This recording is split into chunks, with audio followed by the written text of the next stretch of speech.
made a decision yet. I'm definitely waiting to get more feedback and think about it, collect my camp a little bit longer. But it's definitely tough, and the way I'm playing is making it a whole lot tougher. So, some guys are lottery. That's a given. Mm-hmm. If they say first round, which could be a wide range, what would that mean to you? That would mean a lot.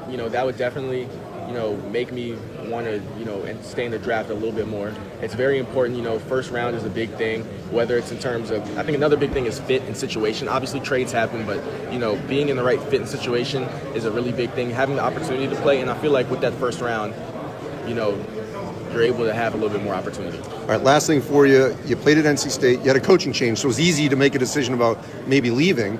You played against Carolina, but they have a new coaching staff. So what went into that process to say, if I return to college, I'm going to stay in the Triangle and go to Carolina? Yeah, so it was definitely tough, but I felt like, my goal has been since a kid to make it to the NBA and stay in the NBA. So I feel like for me, I was going with, what I thought was the best destination, best situation to make me a pro if I don't go this year. And for me, it was Coach Malone. And I had a lot of other really good options. But for me, it was Coach Malone, being an NBA champion, coaching greats like Jokic, Jamal Murray, being able to just be around those guys is just amazing. And I feel like, he runs an NBA system. It'll help me take my game to the next level if I don't go this year. Hey, man, talking about your game, what's an overlooked or underrated skill of yours? Yeah, I think as a playmaker, I'm a really good playmaker. I didn't get to show it as much as I would have liked to last year, but just being a playmaker, I feel like I'm really good, like whether it's pick and rolls, getting downhill, making the read, whatever it is, I feel like I'm pretty good at that. And, I think it's something I didn't get to fully show, but it's definitely something in my bag.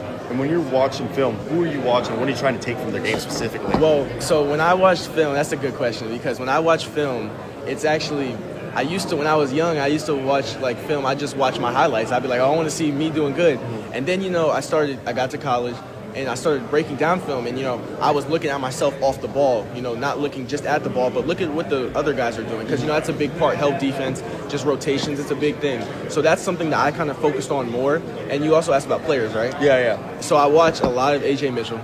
I love watching A.J. Mitchell. Especially since our roles, off the bench are kind of the same type of role. I love watching A.J. Mitchell, but then I also really enjoy watching Ant-Man. I mean, you can't not like him. So it's awesome. I love watching him. He's one of my favorite players. So yeah, those are the My last question, man, is if you had to give yourself a pro comp, who is it? I love Klay Thompson, man. I love Klay Thompson as a comp. That's my guy. I grew up watching him on the Warriors. I feel like, in terms of roles, it fits. Shooter, defends well.